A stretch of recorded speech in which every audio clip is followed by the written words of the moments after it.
Years over. I was actually putting together for another year. schedule for it. I was like, oh my God.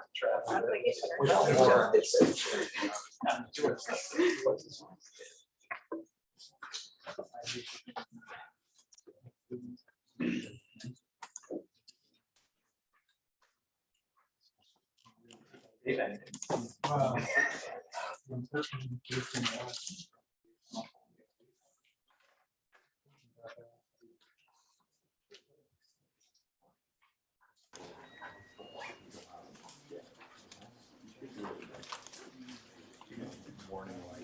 Just wait until the streaming is all set to go.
Cynthia.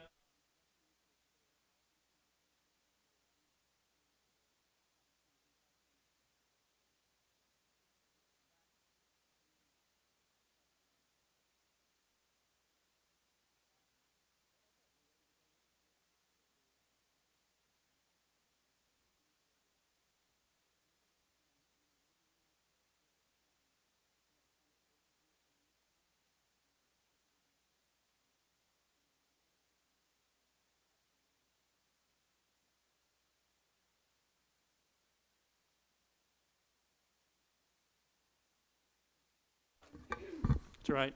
If you didn't hear me, nobody missed anything.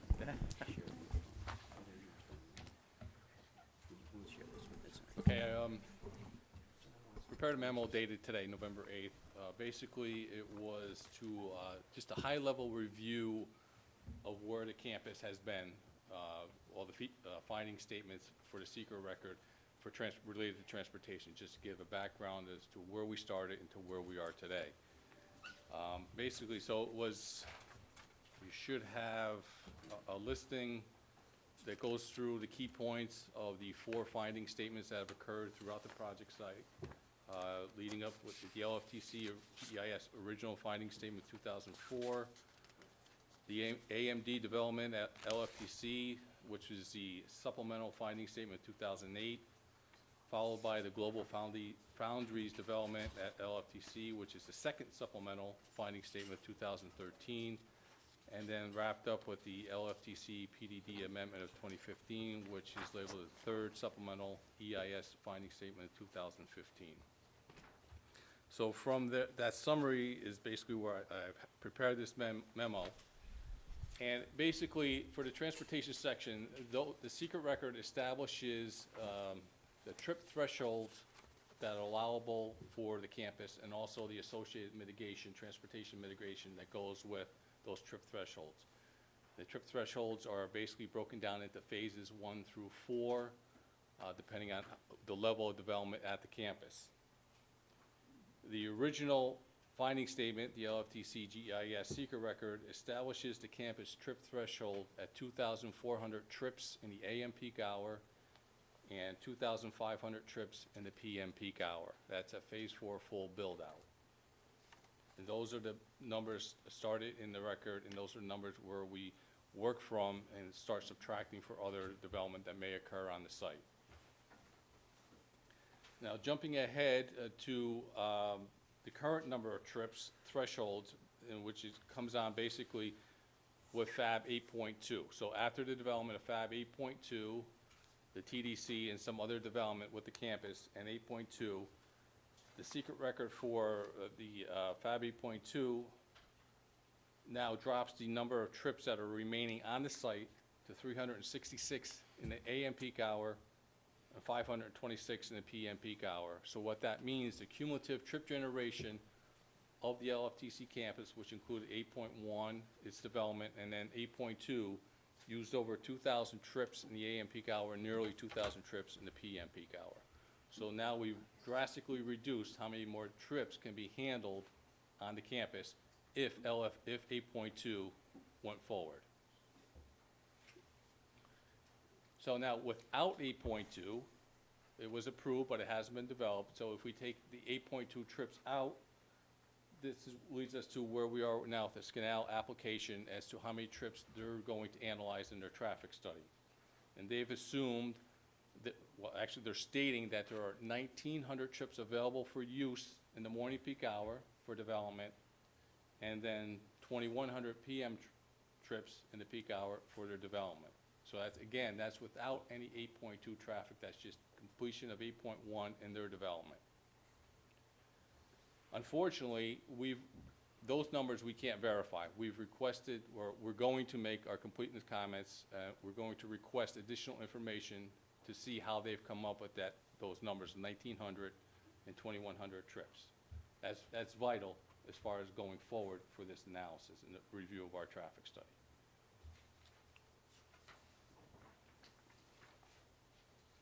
So part of their traffic study in the Scanal application, they're using, I'm just going to go ahead and use the numbers, 1,900 and 2,100 trips.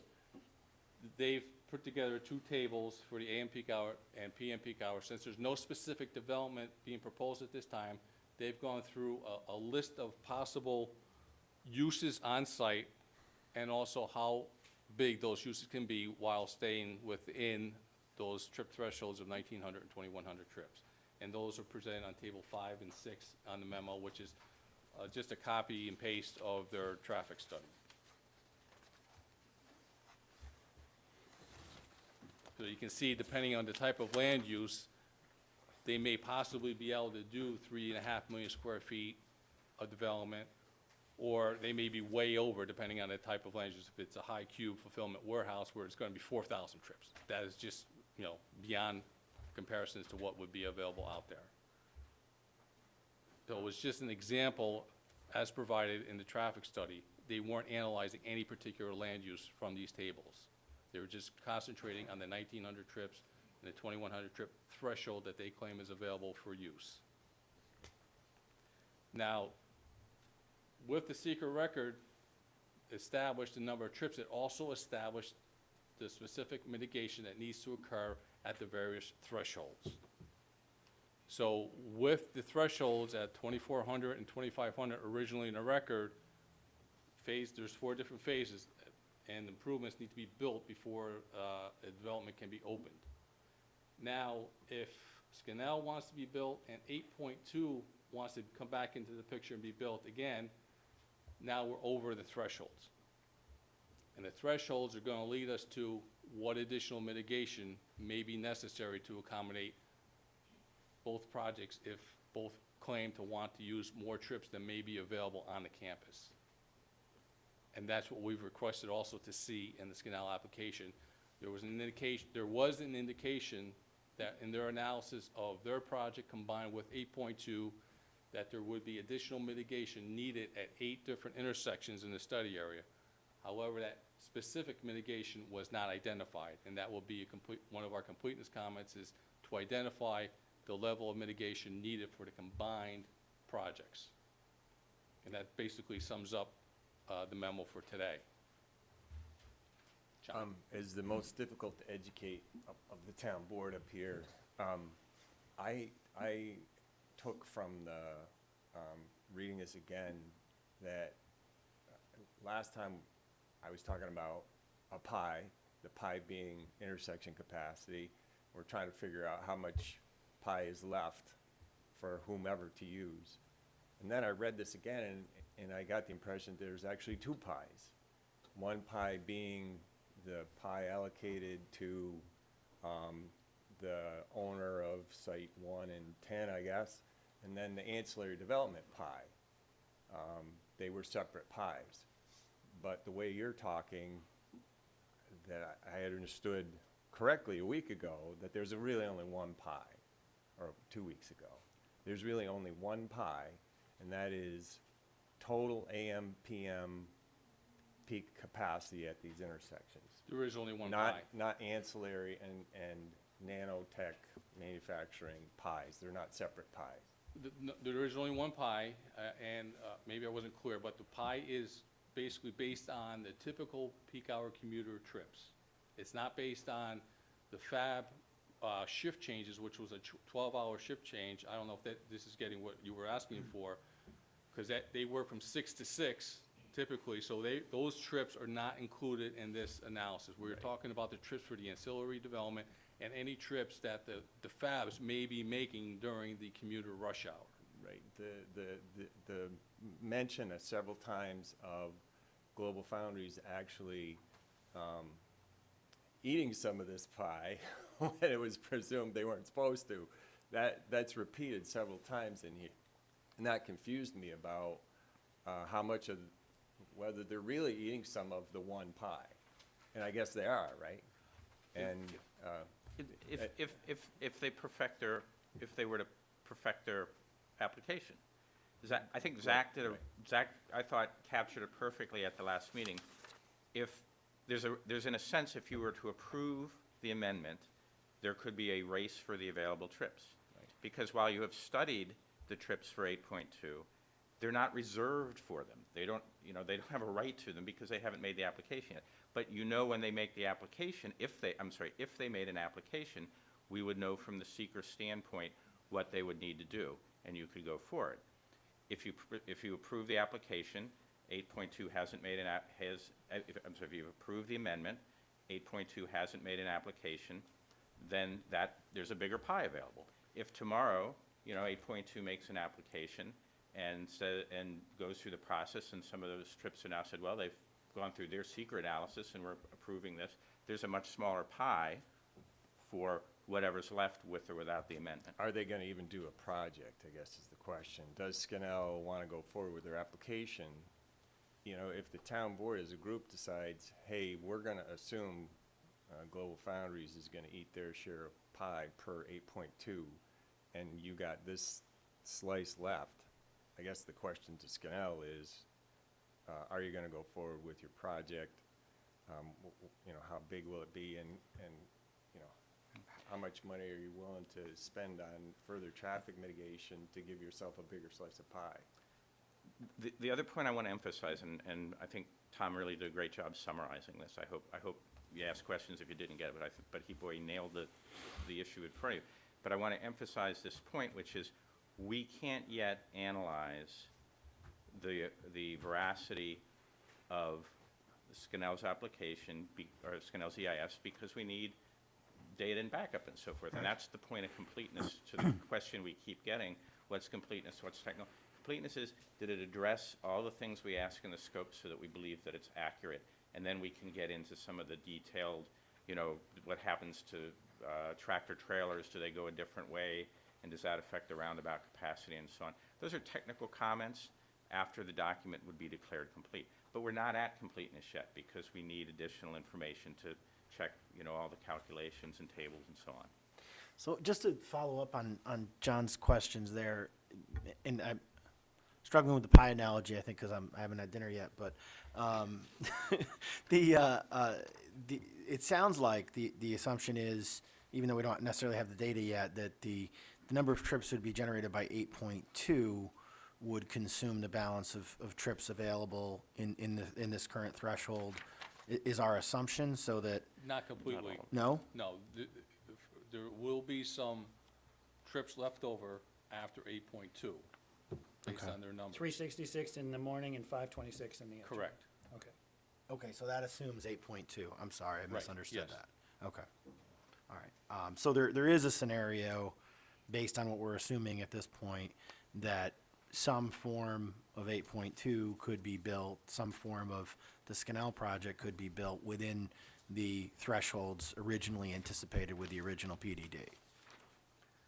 We'd have to thread a needle, but, There could be a scenario where different combinations of 8.2 and the size of the Scanel would be able to share the pie, yes. okay. And that's- Without going over the thresholds. And so that's the point of these two tables. And just to throw out, numbers, a warehouse, land use code 150, 2 million square feet would be 265 AM trips. You could have 8.2 and you could have the remaining pies, and so you could have 8.2 in a 2 million square foot warehouse. Okay, thank you. The one thing, I was really intimidated when I sat down to read this until I realized that much of it is actually pictures of pavement and analysis of pavement conditions, and that, cut 10 hours out of my reading budget. But the one thing that this doesn't evaluate, and I didn't understand this first time I did it either, but then I guess I came to appreciate it, is that this traffic capacity analysis is intersection driven. It has nothing really to do with, traffic behavior on road segments between intersections, which can affect the quality of life of your community, right? Volumes of traffic, on a road segment, and just the way traffic moves, especially if you've got, vehicle, trucks and tractor trailers and stuff mixed into your traffic of residents running around town. That's not, so to me, that doesn't have to do with completeness, but anyway. Fair Well, enough. I can address that, but in traffic analysis, you do analyze intersections and you can also analyze segments. However, in this situation, and just like any most suburban and urban locations, the segments are typically controlled by how well the intersections operate because they are typically so close together. So in this situation, how the intersections operate will pretty much dictate how the segments go ahead and operate without having to do the actual segment analysis. Right, but tractor trailers move in those segments in different ways than, And our tractor citizens do. trailers and buses are accounted for in capacity analysis by what percentage are they of the traffic flow. Right. So there are factors like a tractor trailer may be counted as 7 cars in the capacity analysis. So they are accounted for in that way. Wow. And the 8, I'm looking at page 317 here, that's the 8 items where you need the specificity on. It's in this, In the traffic study, Yeah, was that the last page perhaps? this is the No, executive 317 summary. is- Actually, it's the executive summary. Yeah, Those are the executive summary. okay. That helps me a lot, I really appreciate it. You're welcome.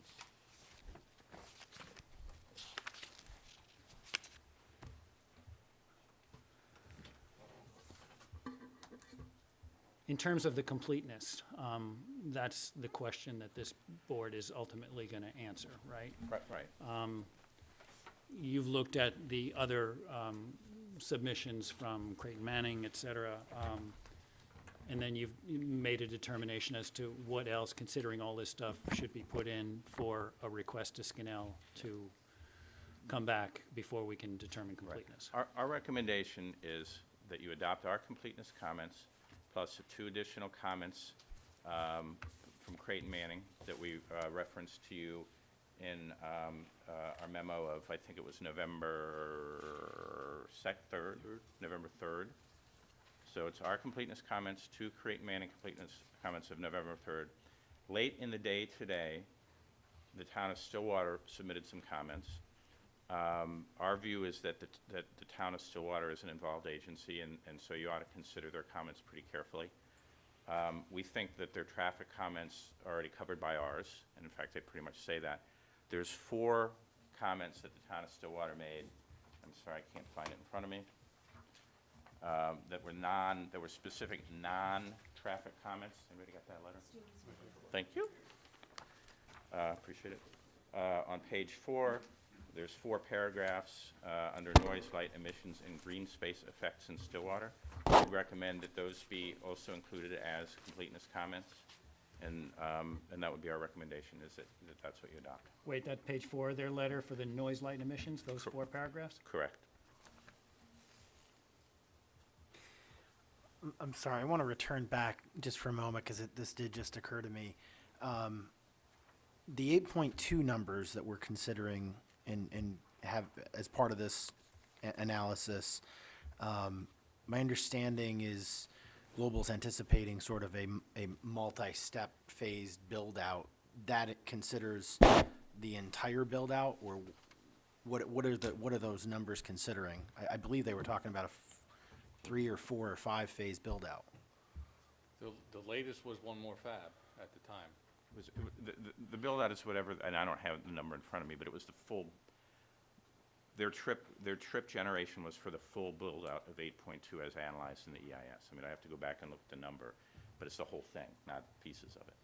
Okay, because I think that may also be something that we need to understand if and forgive me if I may be manhandling this, but I believe from the discussions I had that they were considering, even though applying for, the fab may not be building out the full capacity at once, so all those traffic numbers may not be in an account.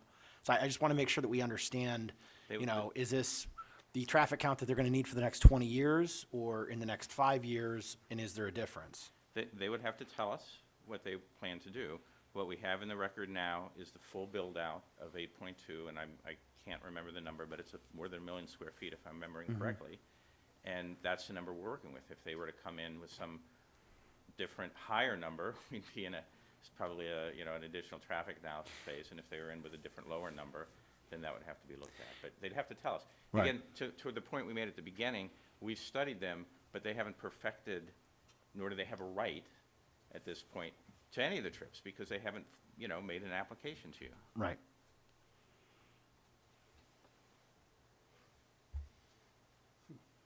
So, I don't know where this discussion is gonna go tonight.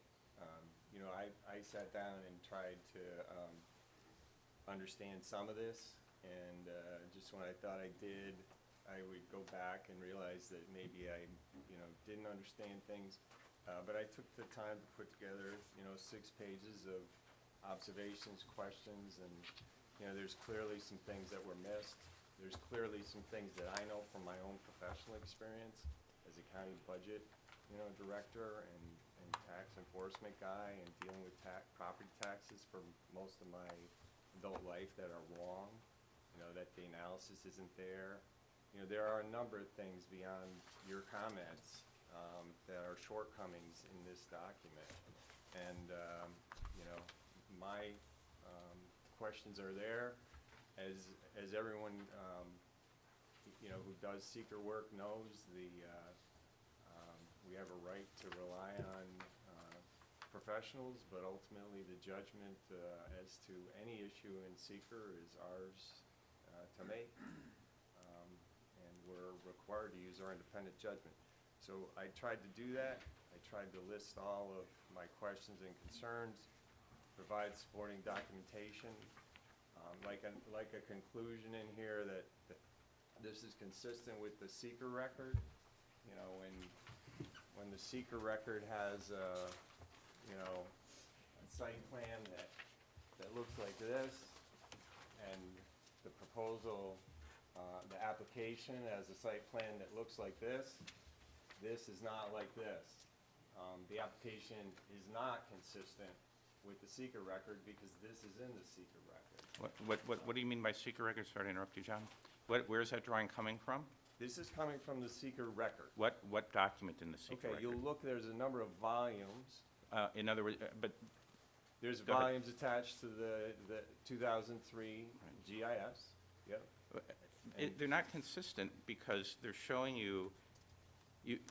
they're asking for an amendment of the PD legislation that would allow that to happen. So of course they're not consistent. Well, no, they are saying they're saying their amendment is consistent. Well, I understand that, that's and you what- asked some questions, but they're not completeness questions in my view. So the question's about explain why you think, remember when we talked about the difference between a draft environmental impact statement and a final environmental impact statement a couple of meetings ago? The draft environmental impact statement is the applicant's document. The applicant can repeat what the comprehensive planning documents may say or what the PDD legislation say, and opine that their application is consistent with those. You may not agree. When you get to making your finding statement, you can make that findings. Well, the thing that I find curious, Stu, is that you guys have no observation about several subject areas. Most of your comments are directed at traffic, some at stormwater, and there's one directed at the archaeological study. I see nothing on acoustical, I see nothing on economic analysis. We I believe see- that they met the scope, John.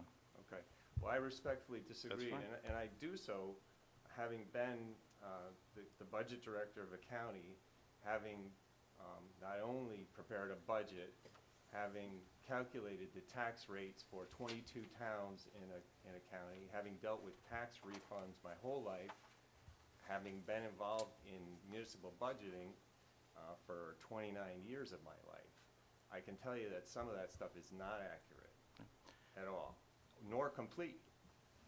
Well, you know, we'll respectfully disagree with you as to completeness. The point of technical review, which you asked, is put that comment in the record as part of the technical review and have them address it there. If Well, the what- board, what's- if help the, us understand the difference, and that was one of my first questions. What is the difference between a technical comment and a the determination of completeness? the purpose of the completeness review is is it complete with respect to the scope that you asked them with respect to the scope that you required of them in the scoping document. Okay. Let me just, and I hate to do this, I really hate doing it, but I spent some time, you know, thinking about this today, and I got out my fat seeker handbook because you'd asked the question. And what the fat seeker handbook essentially says is, and I should have flagged the page, so you have to bear with me.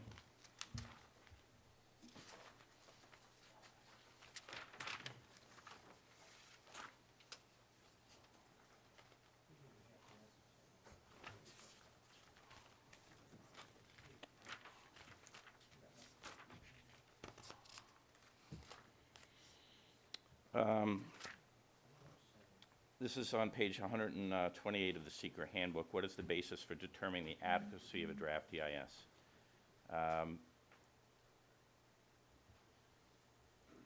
EIS is adequate with respect to scope and content for the purpose of commencing public review if it meets the requirements of the final written scope, comments, either in appendix or the body of the draft, and provides the public and involved agencies with the necessary information to evaluate project impacts, alternatives, and mitigation measures.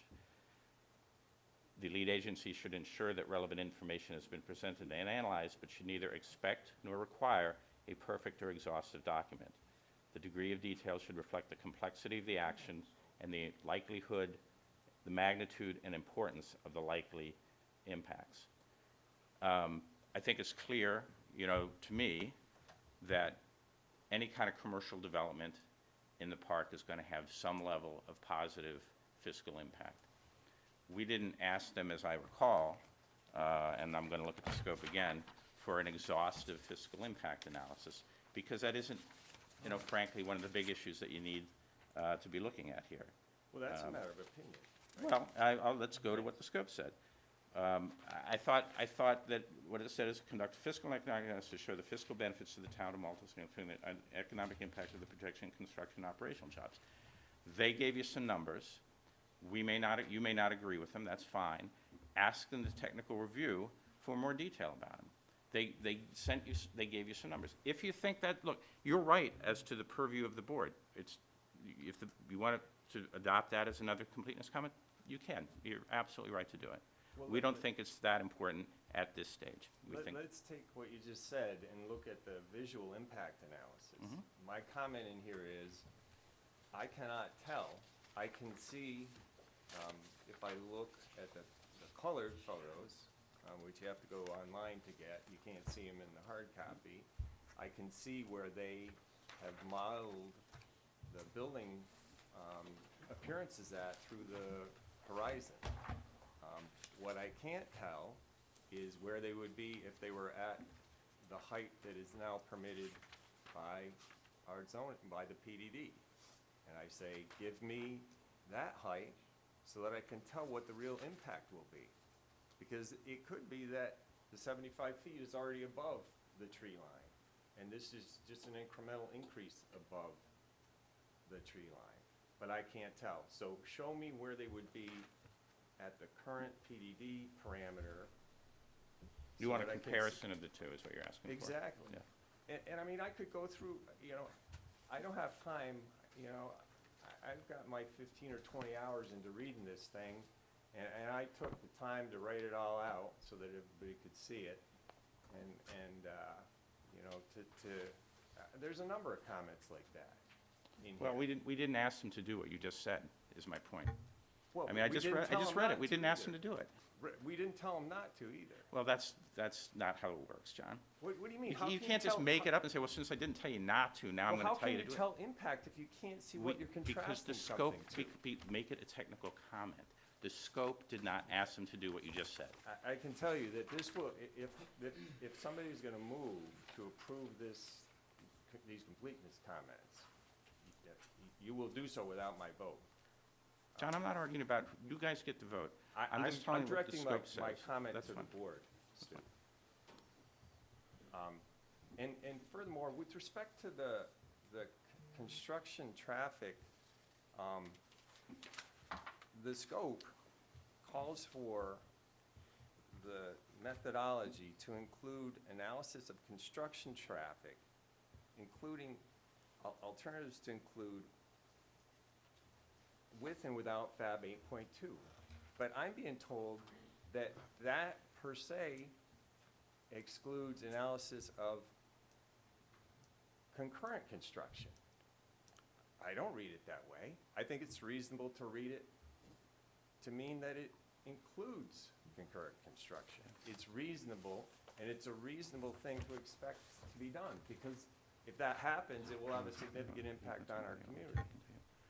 You want me to do anything? Anyways, Do anything, I guess, is the interpretation. Yeah,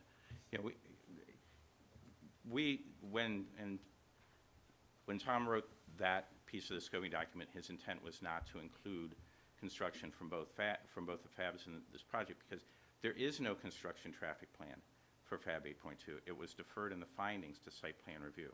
But you're right in terms of the reading, and if the board wants to make that a completeness comment, I would understand that. But I don't know how you're going to do it with Fab 8.2, because there isn't such a plan.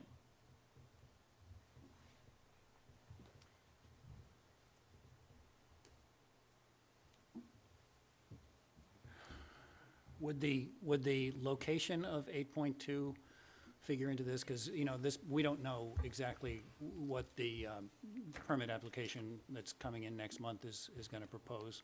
I don't know if anybody knows it. Maybe it's in LFTC, maybe it's not. How does that impact us here, if any? What do you mean by location? Well, if it's either going to be an LFTC or it's not going to be an LFTC. I mean, if it's over on the NYSERDA type of property, we don't know. We're not sure. We haven't seen it. Does that impact this? Should the board be considering it differently because of that uncertainty? Because it would certainly impact You only different, have the record in front of you, right. right? You only have the record in front of you, which is, it's going to be built in LFTC, I believe. But, well, I think to Darren's point is, should 8.2 be built in the Step Park or in the NYSERDA campus? I think there's a reasonable expectation that traffic will migrate further down Dunning Street and use that other entrance rather than Stonebreak. You would probably have to ask 8.2 for additional analysis if they did something other than was analyzed in their EIS. I think it's important, to distinguish between a finding of current incompleteness and a request to Skinnell to answer these questions that you've raised and any others that we add from a determination that this is going to work and that it's going to be approved. I mean, that is a long way off from today, right? I mean, they come in, they take their time to answer your questions. They come in with their, supplemental response. You consider them and determine whether they did answer the questions for completeness. And then if it's complete, and then the board says, okay, it's complete, then it goes out for a public hearing, or public comments and all that kind of stuff. Then the board will issue its findings, either negative or positive. That's a good summary. Okay. So, I mean, whatever we do tonight, it's not gonna be to approve this Skinnell or disapprove it But the entirely. utility of going through this exercise, you have to answer the fundamental question. Are you going to do this and allow Skinnell to beat global foundries to some capacity that we have, and jeopardize 8.2 in the least? And my answer to that is quite easy. No, I will not. I just will not do that. And if that's the case, what's the utility in proceeding? And I would respectfully submit that there are a number of questions in here, or points, that have to do with completeness, were someone to have taken the time to read this. Well, I did. I mean, do you wanna go through them? I mean, Sure.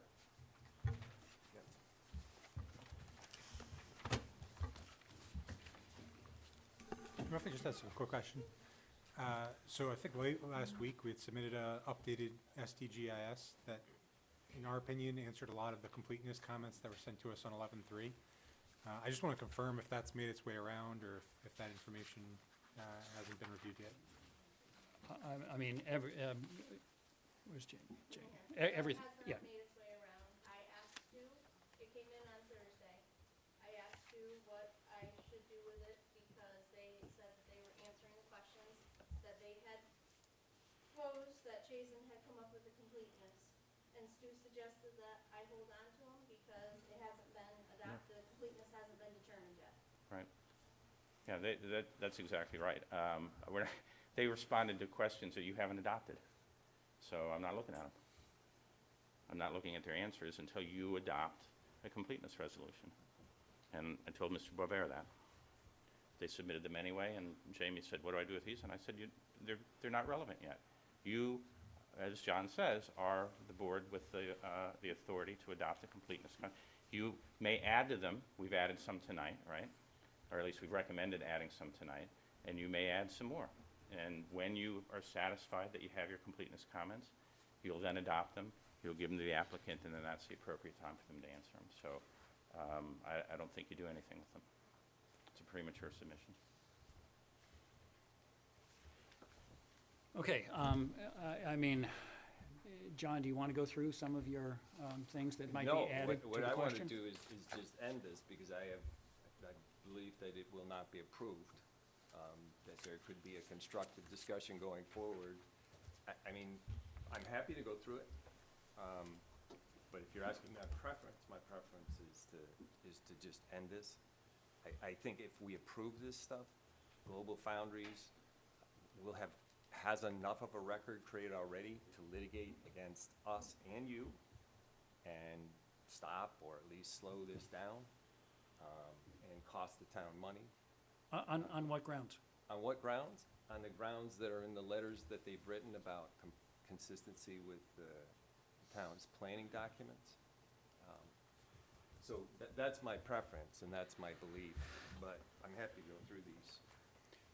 In terms not of consistency with like the master plan and stuff, wouldn't that be an issue that the board would be considering Right, later? exactly. And I don't want to pull this together again. The problem is that I haven't had a chance to review these in any detail, and I appreciate the work that you put into them, John. But in fairness, they arrived at 1:15 in the morning when unfortunately I was just getting in from Florida. So I haven't had a I chance was to do it. busy over this last summer. I I was kind of busy. I can see. I Yeah. can see. So, I need to spend time to digest them, and so I'm not going to give you necessarily the best of answers tonight. If you want to, I think what John's saying is he'd like to, not entertain the application at all, and that's, again, your discussion. But if you're going to entertain the application, I think it's fair to John who's raised, you know, questions, and I skimmed through them, and I said, well, you know, I can see that. Or, on a lot of these, I can say either it's a technical comment, and I think it should be deferred to later, or I think we covered it already. But I'd like the opportunity to give you a little more detailed response to that if I can. I don't want to drag you all back here again, so I'm not sure what the best way of doing it. Well, Well, if I we have to think- come back, we have to come back. I mean, you know. Right. Be back anyway. Yeah. And, so- and I think, you know, I mean, this board entertained the concept of rejecting the application a month and a half ago and did not take that path. And there is a process in front of us that we've entered into. And I think, you know, we know that we don't have all the data in front of us yet. We know that it hasn't all been reviewed yet. And I think it's appropriate for us to try to gather and digest that data. I don't think any decision on a go or no is going to happen in the next 6 weeks. And, you know, to be blunt, we have 2 new folks that are going to be involved in this discussion with the ability to say yes or no. And I think it's appropriate for us to continue the process so that we have a full and open and transparent process. I think we're obligated to do that for the residents of Malta, but for Global Foundries and Scanel. I just think that's an appropriate approach to take, that we have a process in front of us. Our consultants that are involved with this and do it for a living are telling us that this is what we should be doing. And my opinion is we should follow that process as outlined in the law and by our consultants. We're gonna be together on the 18th again. You know, I'm happy to, Not the 18th, No. 16th, beg your pardon. 16th. That'll give Cynthia a chance to join us, so we'll have an entire town board, which will be of some value. And we would get you a detailed response, as we do with Craig Manning, by then, certainly, to your I comments. would appreciate that. No, it's the 16th. What?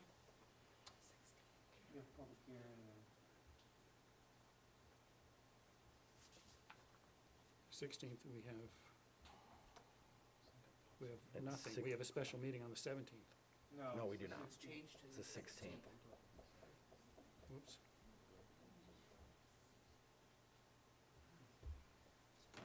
I think that would be a more productive way of doing it, if we did it that way.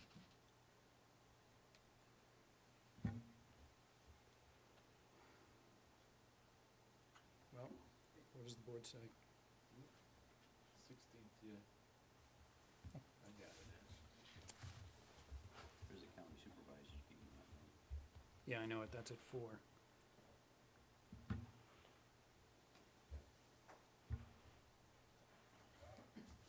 So do we think by the 16th, you guys are going to have? November 16th, right? Right. So that gives you guys another week. You'll be Yeah. able to get through this and give us some Yeah, more. we just need to sit down and go through them. Okay. I'm easily confused. I'm sure you can just as easily unconfuse me. I don't know, John. We've known each other for a long time. It mostly works, but not always.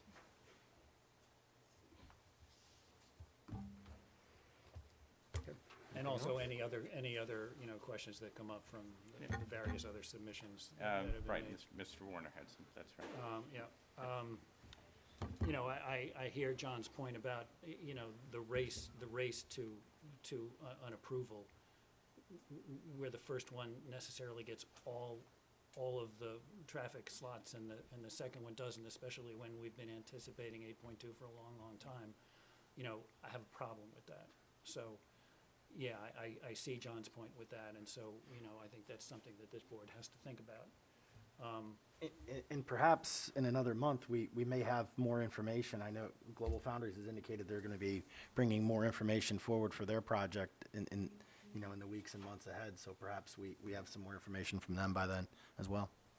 And that would help I'd just like to express, if I could, what I've told Zach privately is that, you know, even if the application in its current configuration can't go forward, I would hope there'd be an opportunity to talk further about what might be viable and potentially mutually beneficial. And my hope would be if the town and Scanel can identify something that could work, that we would have Global Foundries step up as a partner in trying to make the rest of the tech campus successful. Okay, is that the sense of the board then? We'll schedule another workshop for November 16th? Sounds great. Okay, I think we're all on board with that. Thank you very much for coming, everybody. We'll- What we there? On November 16th at 6 o'clock, right? Yes, Well, we have, what do we have on the 16th, Jen? we have a public hearing to set the tax cap. Oh, but that's all we have for the 16th? Special meeting to approve the Special budget. meeting approved. Though these, you know, depending on how many people talk from the 6th. So why don't we, 6:30 6:30 for, For the workshop. for a workshop. oh, yeah, right. So this will follow the public hearing. I mean, you know, obviously, we're not gonna cut the public hearing off if it doesn't stop by 6:30. So hopefully 6:30. I don't think the public hearing will last longer than that, based on previous experience, but you never know. So, 6:30 on the 16th? Okay? Sounds great. We'll see everybody. Thank you very much.